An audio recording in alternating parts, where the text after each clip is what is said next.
तो राजेंद्र आज बात करेंगे टीडीएस की। ये टीडीएस है क्या चीज? टीडीएस है, मान लो ये हमारा जो पानी है पीने वाला, इसके अंदर जो इम्प्योरिटीज है उसको नापने का जो पैमाना है ना, उसको टीडीएस बोलते हैं। जैसे दूध को नापने के लिए लीटर और किसी वजनदार चीज को नापने के लिए किलोग्राम, इसी तरह पानी के अंदर जो गंदगी होती है उसको नापने के लिए इसका नाम है टीडीएस, टोटल डिजॉल्व्ड सॉलिड्स।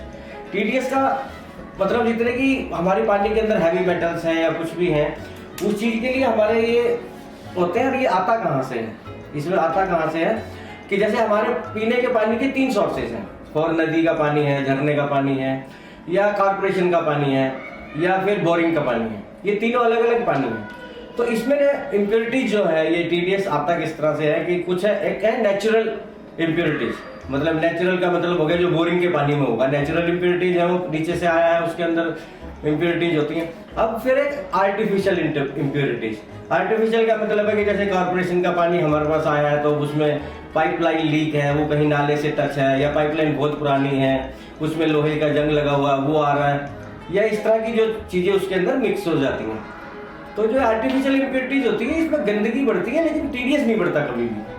इसी तरह से नदी का पानी, झरने का पानी जो भी है, उसमें भी टीडीएस नहीं बढ़ता, उसमें भी यही इम्प्योरिटीज आर्टिफिशियल इम्प्योरिटीज होती है। आर्टिफिशियल इम्प्योरिटीज में आर लगाने की कोई जरूरत नहीं होती, और फिजिकल जो नेचुरल इम्प्योरिटीज है उसमें आर की जरूरत होती है। आर्टिफिशियल जो इम्प्योरिटीज होती है ना, वो फिजूल में, उसमें गंदगी, मिट्टी, कलर और उसमें स्मेल आती है, बस। उसके अंदर कभी भी हार्डनेस नहीं बढ़ेगी आपकी, ठीक है। और झरने का पानी, नदी का पानी भी गंदा होगा तो उसमें भी टीडीएस नहीं बढ़ेगा कभी भी, ठीक है। ये कंफर्म है, ये इसमें कोई झूठ नहीं है, ठीक है। टीडीएस सिर्फ होगा हैवी मेटल्स आएंगे बोरिंग के पानी में, कहीं पे 500, 1000, 1500, 2000, 3000 टीडीएस सिर्फ बोरिंग के पानी में ही आएगा,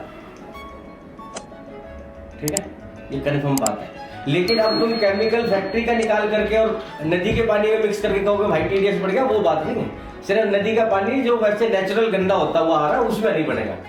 बेशक आप नाली का पानी भी छोड़ देना, उसमें नहीं बढ़ेगा टीडीएस, ठीक है ना। हाँ, तो क्योंकि टीडीएस बढ़ने का कारण हैवी मेटल्स होते हैं, जिसमें के साल्ट जैसी कोई चीज आज मिलेगी, मरकरी मिलेगी, इस तरह की चीज मिलेगी तो बढ़ेगा। अगर आप मिट्टी डालते रहोगे, उसमें कार्बन डालते रहोगे, कुछ डालोगे, तो टीडीएस नहीं बढ़ता कभी भी। अब बात क्या है कि भाई पीने के लिए ना टीडीएस होना कितना चाहिए?